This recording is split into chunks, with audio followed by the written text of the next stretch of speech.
Wala. Kaya din po yun. Dahil natin mo, mag-isay ka lang po ako. Maraming salamat po sa gabi ko. Muli ay sa biyaya sa bubo kami na ito. Ikaw sa galing, o kumahiran, masalang bata. Salamat po sa mga paglinggo at pagkabayaan. At muli, umabot kayo sa araw ng kuday sa iyong habang. Dahil po kami komunitin, magpasalamat at pagpuli at yung araw na iyong salita. Magpalayan mo po ang gawain ko at po kami po ay matuloy. Inalala ng aming mga pagpupuno at kasama ng sinara. Ano mahirap mahalin ang aming ako, lalo na po mga taong hindi pinipin. Ngunit pinahal mo kami. Hindi namin deserve ang pag-ibig mo. Kaya nakakatama na. Hindi namin ang puno mo. Upang ako hindi namin mahalin. Ang mga tao. Lalo na po yung mawala pa sa sinara. Ano po kami? Empathy. Ang mga tao nito'y uhaw at sumatan. At na uuhaw sa iyong mga banal na salita. Tulungan ito kayo po, Lord, po ang mga bagay nito. Aming sinabi namin, ang mga maninin namin, mga paturuan mo natin, mensahe mo natin. Aming sinabi namin sa aming kapo, lalo na po sa aming mga bagay po. Inayin mo po. Ama, maraming salamat po. Bigyan po ng pangmuwa ng sasalita ang mensahe na ngayon. Iyahayan sa iyo. Turuan mo po siya. Itawag mo po sa sarili marami. Sabahan mo po at ibayan mo po ang banal mo na ngayon po. Salamat po at kung meron po kami nakikita ang pangilihan sa amin ngayon, Panginoon. Natuwagin mo po kami. Upang ang aming sarili, ang aming pakikiling sa aming kailangan sa ilaw na kapulo. At dadalhin namin ito ang sa aming pagbuhay. Ang mga katuan mo ito upang kami ay lalo pa lumabot sa spiritual na buhay. Matupok kami ng mga mahal, tumanggap ng mga tao, hindi mo kami mahal kung ikaw ay nagbawal sa amin. Kaya sinisin po namin ang pagmamahal mo sa kanila. Maraming salamat at sa gabi ko, pagulahan mo po ang nawain ko. Ayun po ang sawa panawalan. Ngunit na namin pinasambahas na tayo po ang lahat po ng aming magdakilat ng sinama. Sa pangalan niyo po. Amen.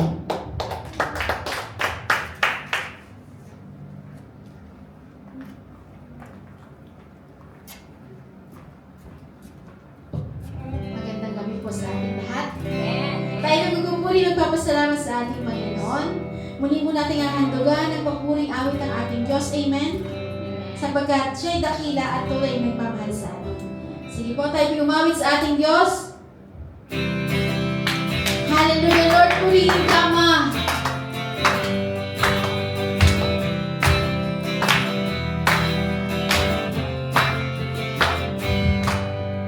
Sinabi ng Diyos, aangat ang buhay mo. Sinabi ng Diyos, sasagana ang buhay ko. Kaya ako'y magsasaya pagkat ang sinabi ng Diyos ay sinabi niya. Kaya di ko bibitawan ang lahat ng pangako niya. Sinabi ng Diyos, sinabi ng Diyos, na aangat ang buhay ko. Sinabi ng Diyos, na sasagana ang buhay ko. Kaya ako'y magsasaya pagkat ang sinabi ng Diyos ay sinabi niya. Kaya di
Salamat, Lord, dahil lagi ka namin kasama, Panginoon.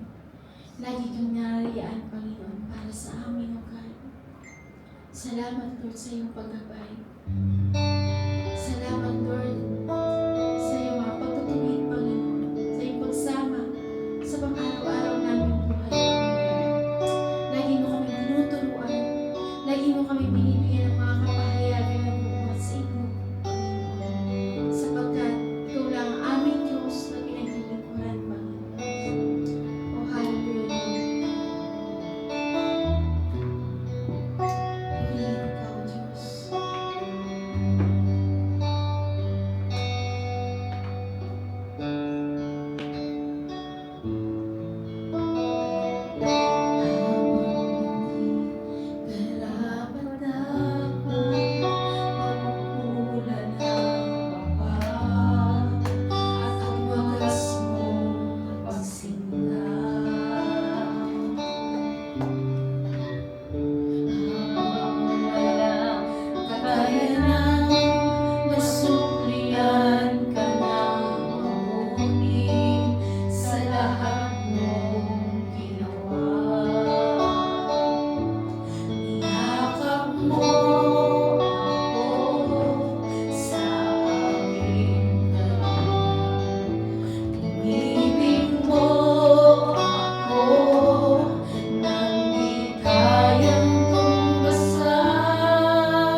mo ako nang di kayang tumasan.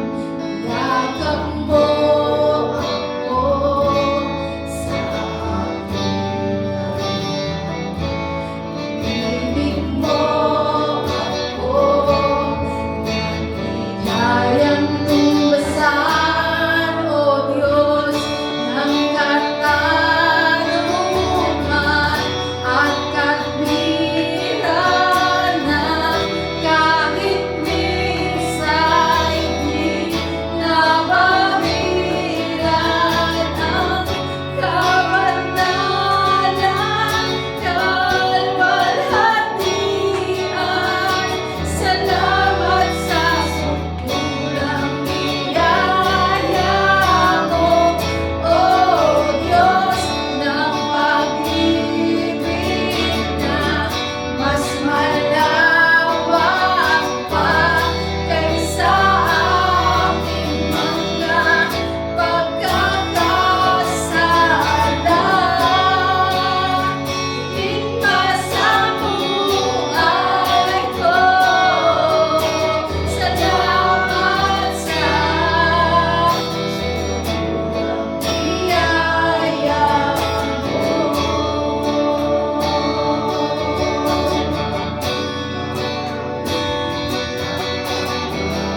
kahit minsa'y di nabawiran ang kabanalan, kalwalhatian.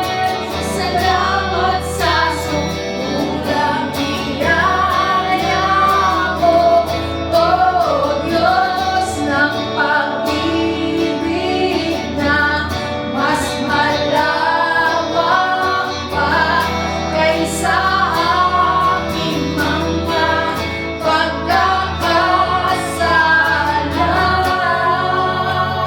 Kita sa buhay ko. Salamat sa sukulang biyaya mo.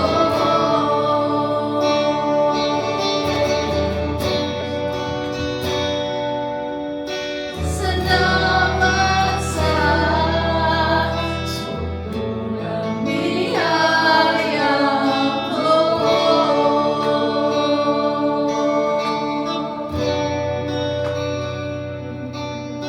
Salamat sa sukulang biyaya mo.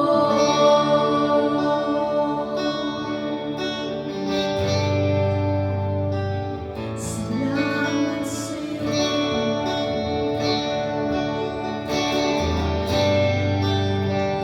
Sa iyong biyaya.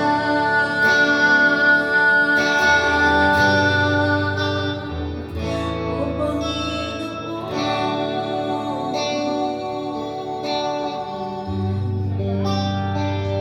o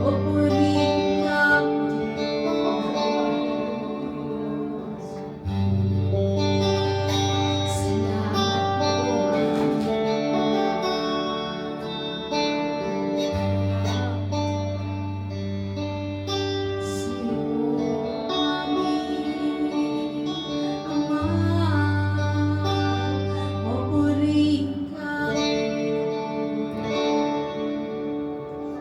Diyos. Salamat sa iyong biyaya. Dahil sa iyong biyaya, Panginoon, kami narito. Nakakapaglingkod sa iyo. Nakakapagpuri at nagpapasalamat sa iyo. Naiaalay namin ang aming buhay ay para sa iyo, Panginoon. Ang lahat ng aming pagkakot ay tanging sa iyo, aming Ama. Lahat ng ito ay alay namin sa iyo, Panginoon. Tanggapin mo, Panginoon, ang lahat ng ito, O God. O salamat, Panginoon. Salamat ng maraming. Dahil kailanman ay hindi ka nagkulang sa amin. Kailanman ay hindi mo kami pinabayaan, Panginoon. Kung kaya sa iyo lamang namin inaari ang lahat ng ito. Ang kalwalhatian, ang kadakilaan ay tanging sa iyo, Panginoon. Ang karangalan, Panginoon, ay tanging sa iyo, God. Sapagkat ikaw ang aming nag-iisang Diyos. Ikaw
Praise God. Magandang gabi po.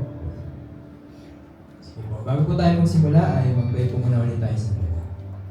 Hallelujah Lord, Panginoon, aming Ama sa langit, aming dakilang Diyos, pinupuri ka namin, aming Ama. Salamat po sa gabi pong ito, Lord God. Salamat sa muling pagkakataong binigay niyo po sa amin upang sa iyo ay sumamba, umawit, Panginoon, at mag-aral ng inyong mga salita. Tulungan niyo po kami, bigyan niyo po kami ng karunungan na nagmumula sa inyo. Kayo po ang magbukas ng aming pagnawa at nawa po, Lord God, ang mensaheng nais niyo lang na tanggapin namin, ang aming matanggap, Panginoon, at ang aming marinig ay ang inyong tinig. Salamat po, Panginoon, sa gawain pong ito. Nawa po, Diyos, ay kayo lang po ang maparangalan, kayo lang po ang mataas at mahayag sa lahat po ng aming mga gagawin, sa lahat ng aming mga sasabihin. Salamat po, aming Diyos, sa pangalan po ng aming Panginoong Jesus. Amen.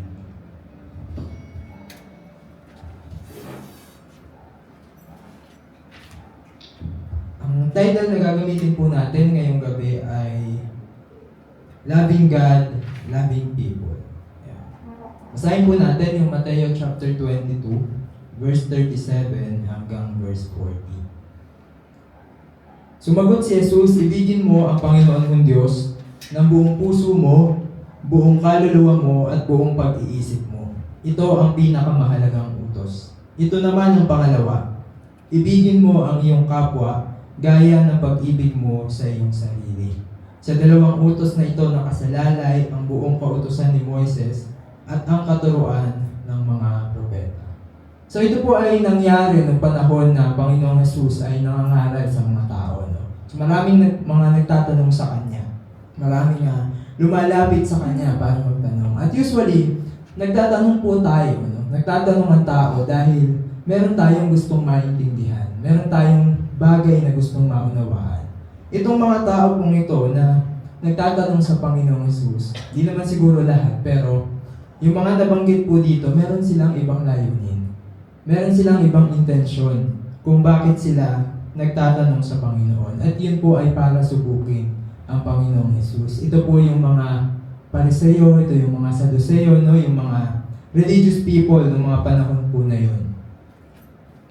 At dahil ang Panginoong Jesus, marami na rin siyang mga tagasunod, marami nang naniniwala, nananampalataya sa Kanya. Ang naging tingin po nila sa Panginoon ay parang kakumpetensya. Kaya po sila ay tanong ng tanong sa Panginoon dahil gusto nilang meron siyang hindi masagot o gusto nila na meron siyang sabihin mali. Yun yung iniintay nila, which is imposibleng mangyari na magkamali ang Panginoong Jesus. At dito nga po sa verse na binasa natin, may nagtanong sa Kanya, tinawag pa nga siyang guro. Ang sabi po, Guro, alin po ang pinakamahalagang utos sa kautusan? Siguro po iniisip ng taong ito na kapag may sinabi si Jesus na isang kautusan, yung hindi niya mababanggit ay lalabas na parang less yung pagpapahalaga ng Panginoon dito.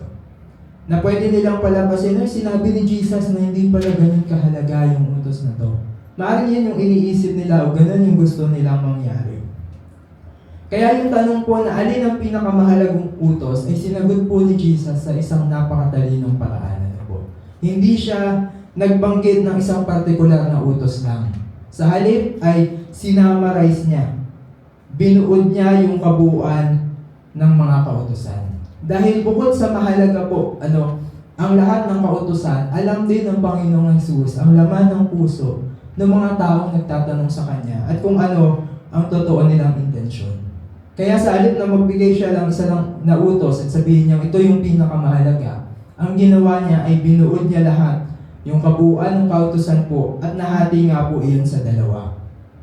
Una, higit sa lahat, ibigin natin ang Diyos ng buong puso, buong kaluluwa at buong pag-iisip. At pangalawa, ibigin natin ang ating kapwa gaya ng pag-ibig natin sa ating sarili. Napakahalaga po ng dalawa pong ito. Dahil sabi nga ni Jesus, dito po nakasalalay yung lahat ng mga kautusan. Kumbaga, ito yung foundation ng kung paano tayo talagang makapapamuhay ng ayon sa kalooban po ng Diyos. Kung iniibig natin ang Diyos ng totoo, may iibig din natin ang ating kapwa. At kung iniibig din po natin ang ating kapwa, masusunod na natin yung mga kautusan po ng Panginoon.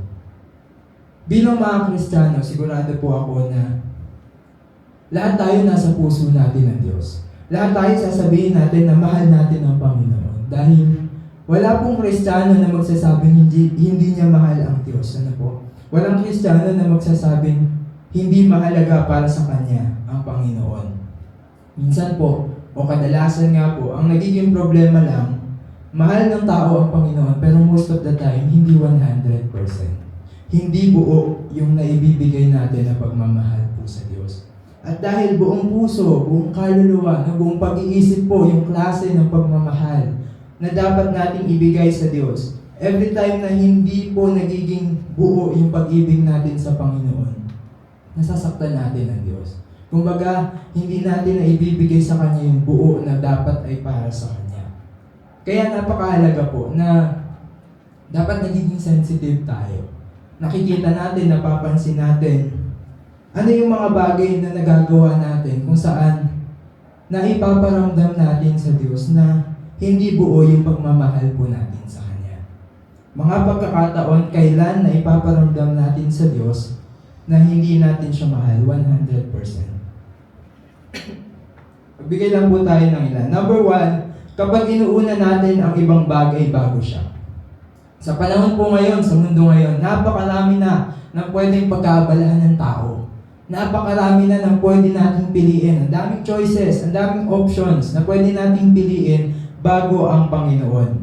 Sabi po sa unang Korinto chapter 10 verse 31. Kaya nga kung kayo kumakain o umiinom o ano man ang ginagawa ninyo, gawin ninyo ang lahat sa ikararangal ng Diyos. So kahit daw po kumakain tayo, kahit umiinom lang tayo, ano man ang ginagawa natin, gawin natin sa ikararangal po ng Diyos. Pero ang totoo sa panahon po ngayon, maraming bagay ang ginagawa ng tao hindi para parangalan ng Diyos.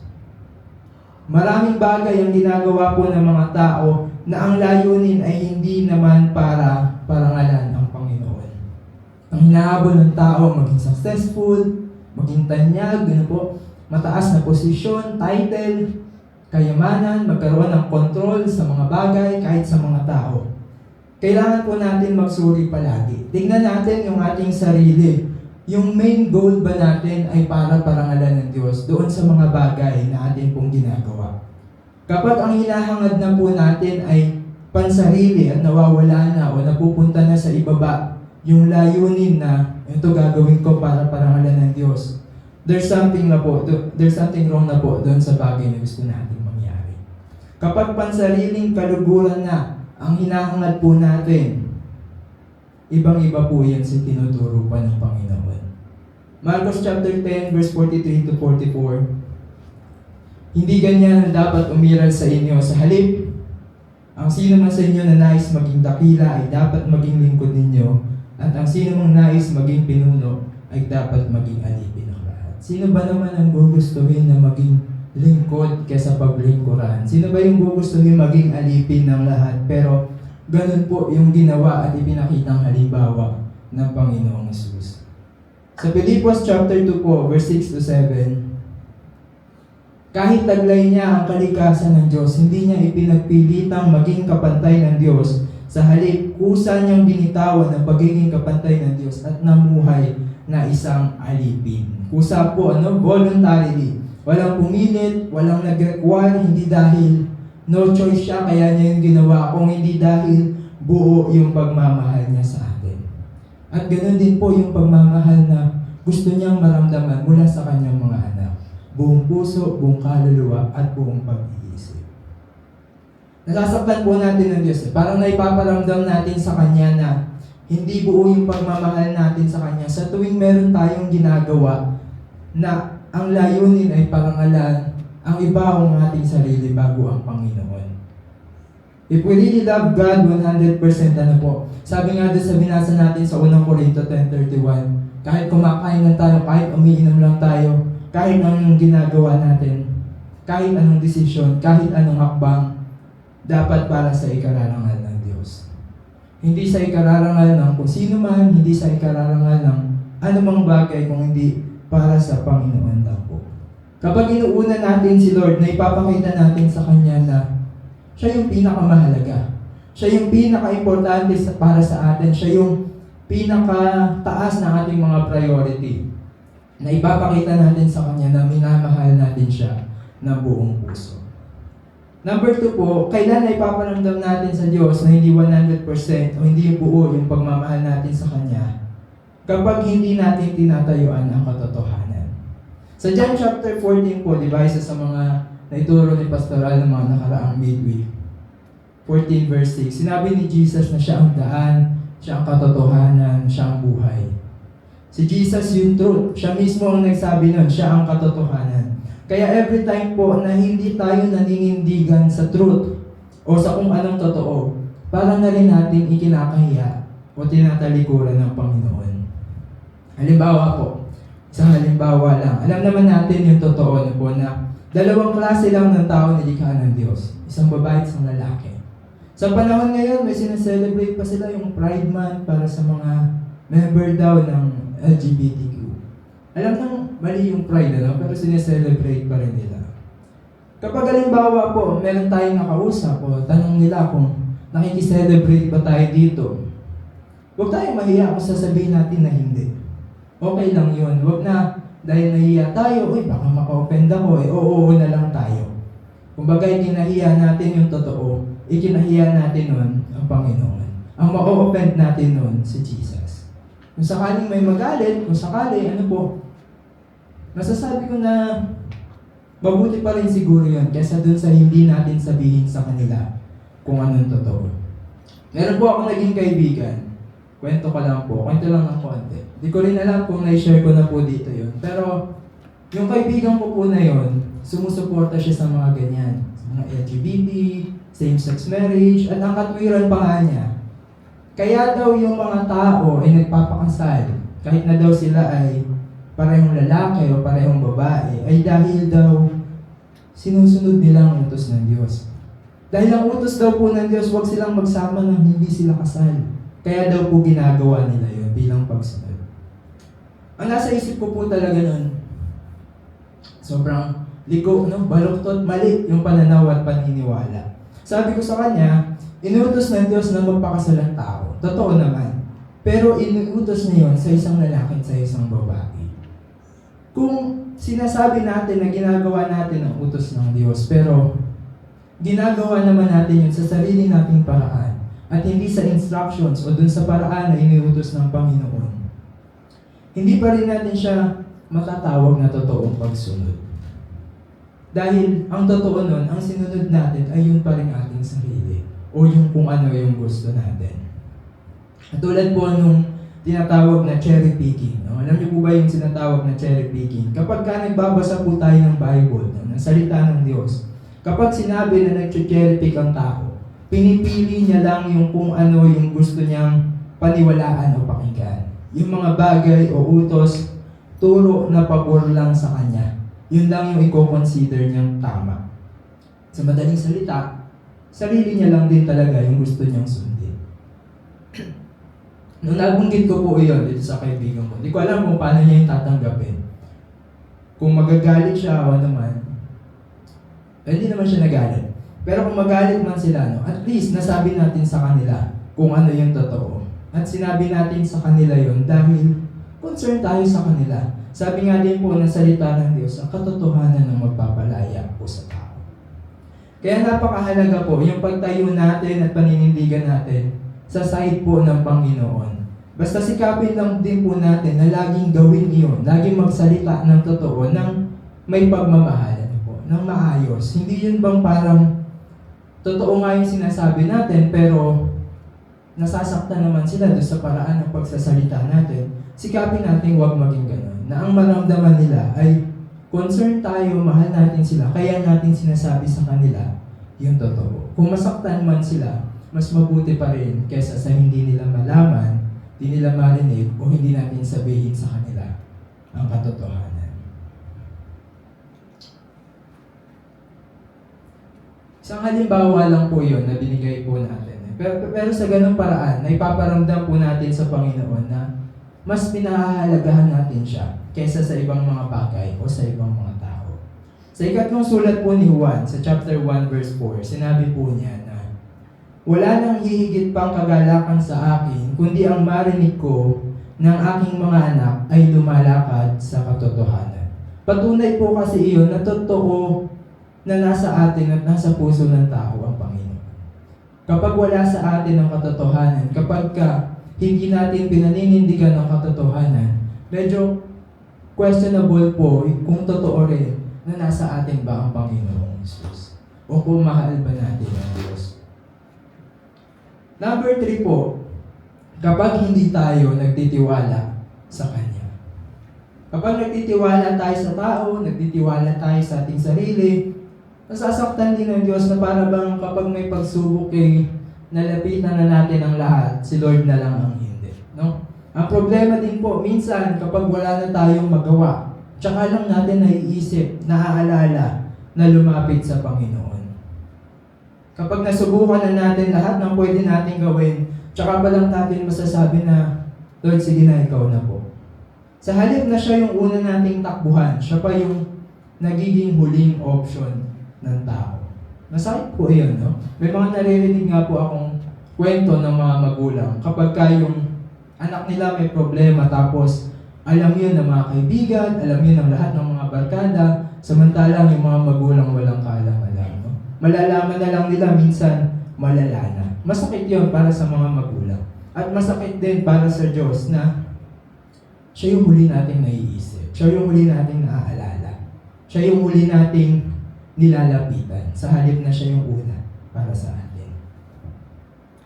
Lagi naman po sinasabi ng Diyos na magtiwala tayo sa Kanya, lakasan natin ang ating loob, huwag tayong matakot, sasamahan niya tayo, magpo-provide siya, na hindi niya tayo pababayaan. Lagi natin yun nababasa, lagi yun sinasabi ng Panginoon. Pero minsan hindi natin maiwasan, talagang merong time na ipinipilit natin yung sarili nating paraan. Hindi natin napapansin na kawalan na pala yun ng pagtitiwala po sa Panginoon.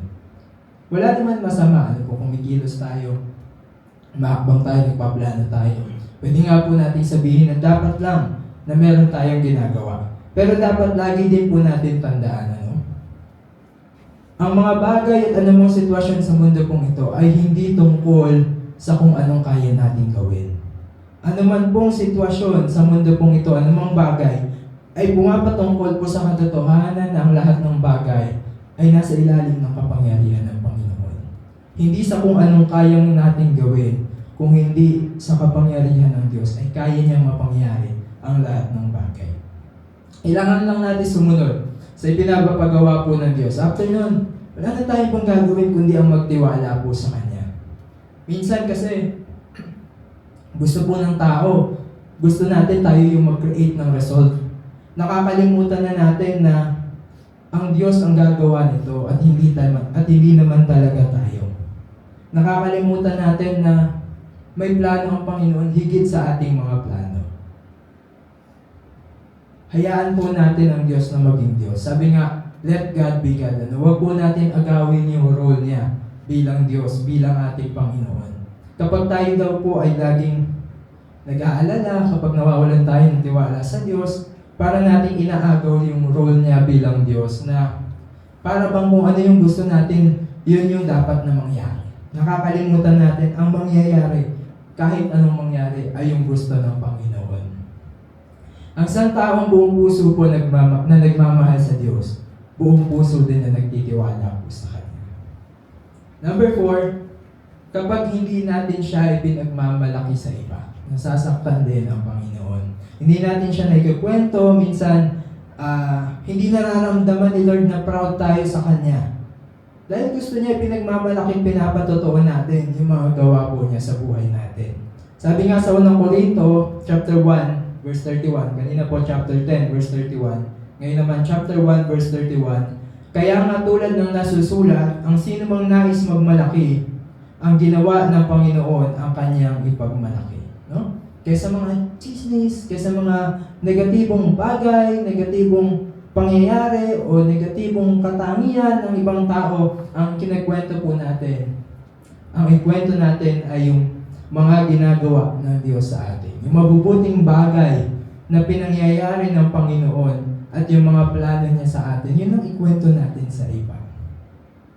ipagmalaki natin ang Panginoon. Kapag ginagawa po natin yun, hindi lang tayo nakaka-encourage na ibabahagi na din natin sa kanila si Jesus.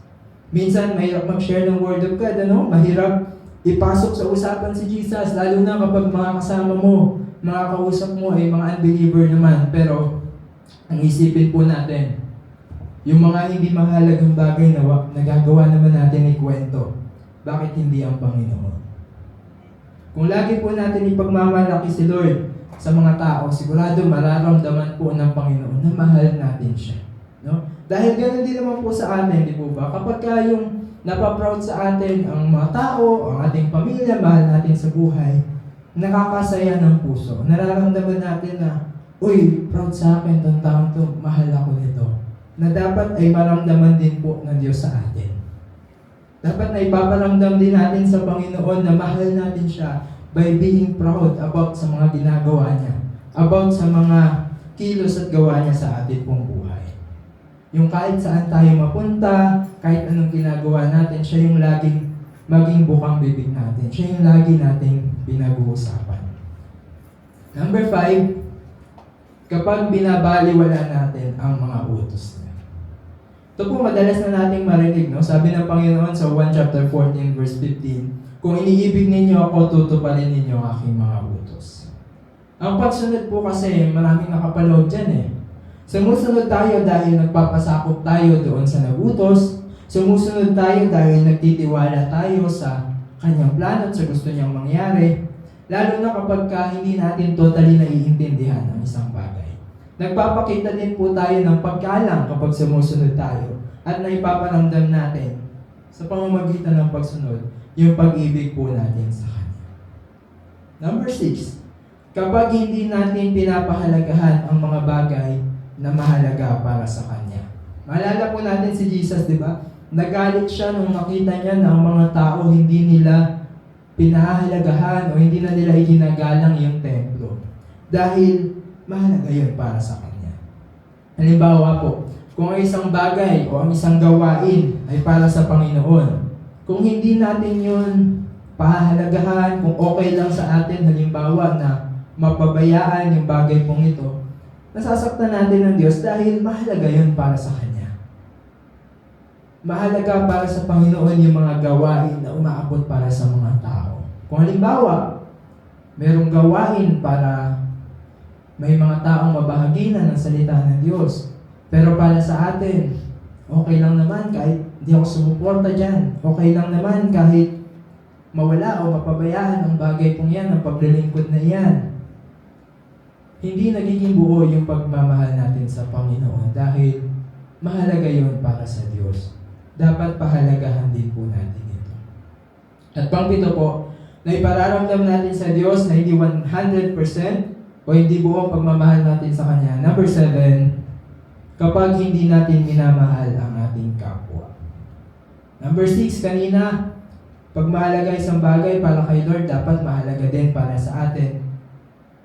Number 7, lalo na po ang ating kapwa. Kapag hindi natin minamahal ang ating kapwa, parang hindi na rin natin minamahal ang Panginoon. Dahil ang Panginoon po, namatay siya dun sa krus, hindi lang naman para sa atin. No?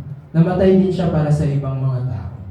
Lagi po natin isipin, bago tayo magalit o bago tayo gumawa, magsalita ng masama sa ating kapwa, isipin natin na mahal din sila ng Panginoon.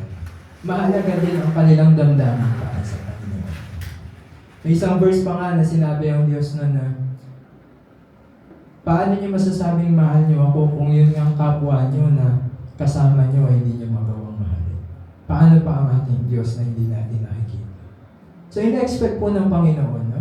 Lagi namin sinasabi, mahal natin ang Diyos. Ina-expect din ng Panginoon na makita niya, minamahal natin ang ating mga kapwa, lalo ng ating mga kapatid. Ito po yung 7 bagay na kung saan na ipaparamdam natin sa Diyos. Minsan na hindi buo yung pagmamahal natin sa Kanya. Ulitin ko lang po. Number 1, kapag inuuna natin ang ibang bagay bago siya. Number 2, kapag hindi natin tinatayuan o pinaninindigan ang katotohanan. Number 3, kapag hindi tayo nagtitiwala sa Kanya. Number 4, kapag hindi natin siya ipinagmamalaki o hindi natin siya ikinikwento, ibinabahagi sa iba. Number 5, kapag binabaliwala natin ang mga utos niya. Number 6, kapag hindi natin pinahalagahan yung mga bagay na mahalaga para sa Kanya. Number 7, kapag hindi natin minamahal ang ating kapwa. Yung pangalawang utos po na sinabi ng Panginoon na mahalaga, ito po yung pag-ibig natin sa ibang tao naman. Tuwing kailan na ipaparamdam natin sa tao na hindi natin sila mahal na katulad ng pag-ibig natin sa ating sarili. Mga pagkakataon kailan na ipapadama natin, kailan hindi natin na ipapadama ang pagmamahal natin sa ating kapwa. Number 1, kapag hindi tayo nakikigalak sa kanila. Halimbawa, yung kapwa natin, yung kapatid natin ay nagtatagumpay, tapos hindi tayo masaya para sa kanila. Walang pag-ibig sa ganon. Hindi tayo natutuwa kapag nagiging successful ang iba. Pero kapag tayo nagtatagumpay, masayang-masaya tayo para sa ating sarili. Kaya kung iniibig natin sila gaya ng pag-ibig natin sa ating sarili, magiging masaya din tayo sa success ng ating pong mga kapatid. Number 2, kapag hindi naman tayo nakikidalamhati sa kanila. Parang ganoon din po, no? Yung una nga, pwedeng mas madali pa eh. Kapag masaya o maayos ang sitwasyon, kasama tayo ng ating mga kapatid, ng ating kapwa.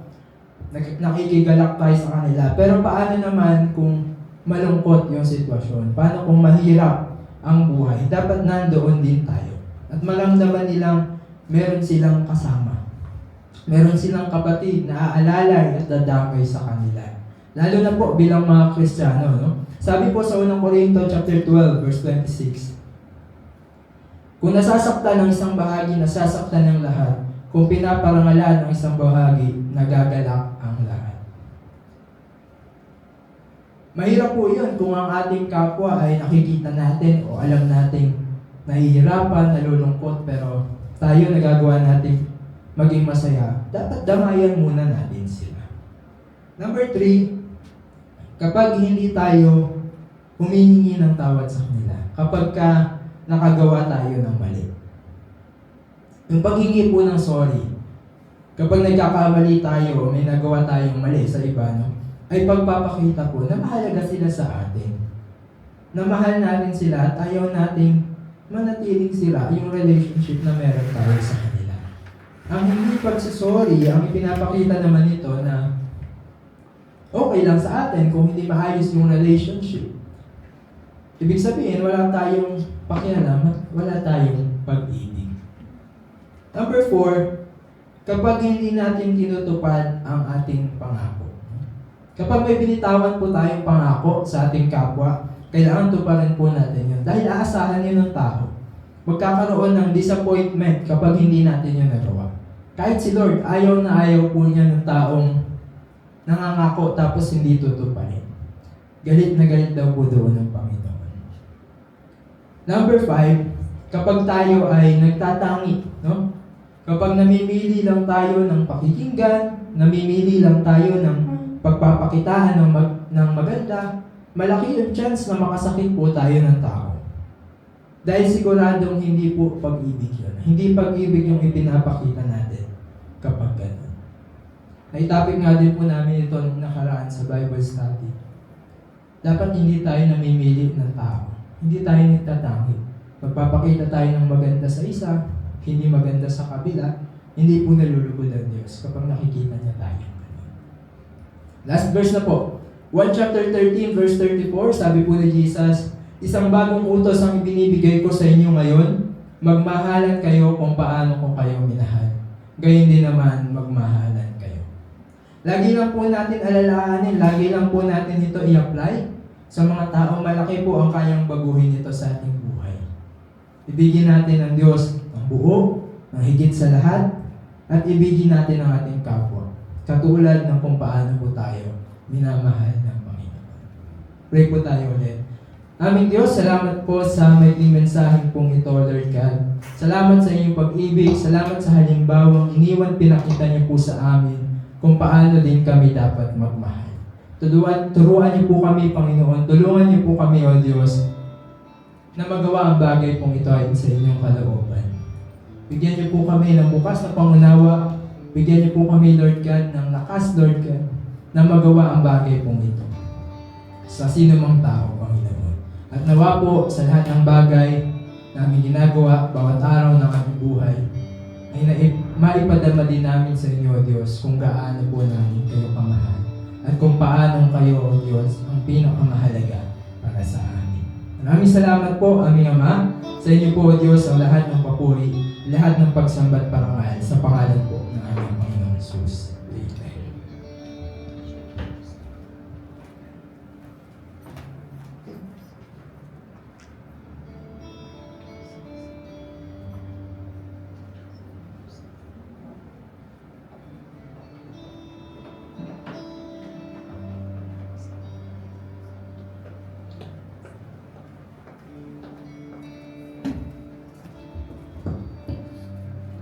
Sige po tayo pang lahat ito ngayon.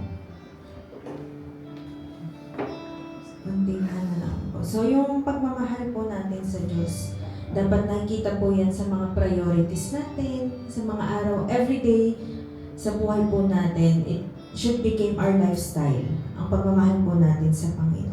Nakikita po yan sa priorities natin, sa pagtitiwala, sa pagsunod natin sa Panginoon, sa paglilingkod po natin sa Panginoon, at higit sa lahat sa pagmamahal nga po natin sa ating kapwa. So we can separate those two things na sabihin natin, mahal ko ang Panginoon, pero galit ako sa iyo.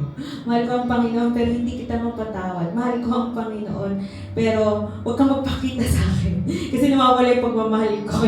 Nawawala yung pagmamahal ko pag nakikita kita. So hindi po yan pwedeng paghiwalayin.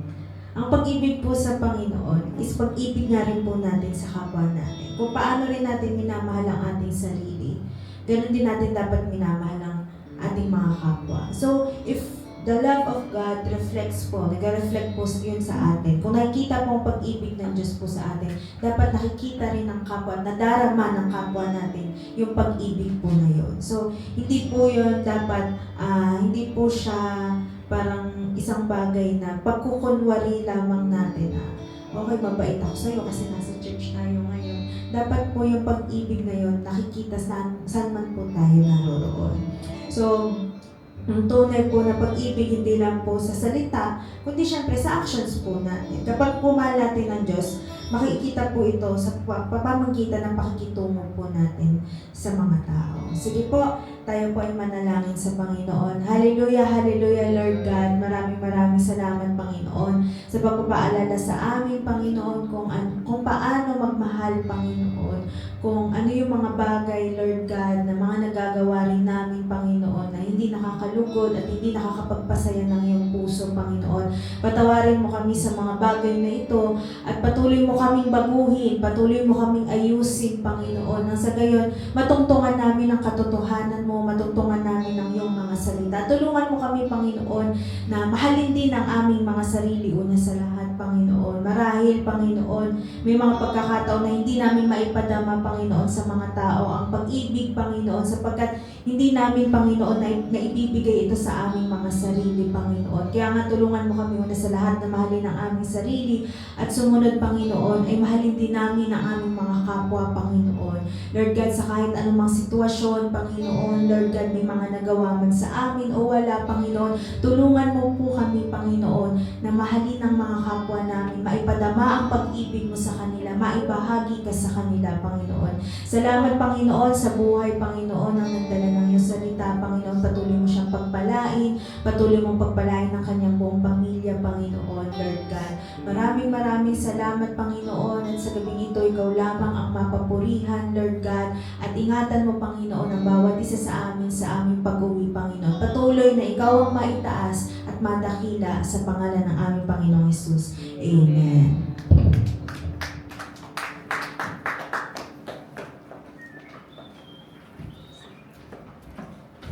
Muli po tayong umawit sa ating Panginoon. Muli po natin siyang papurihan.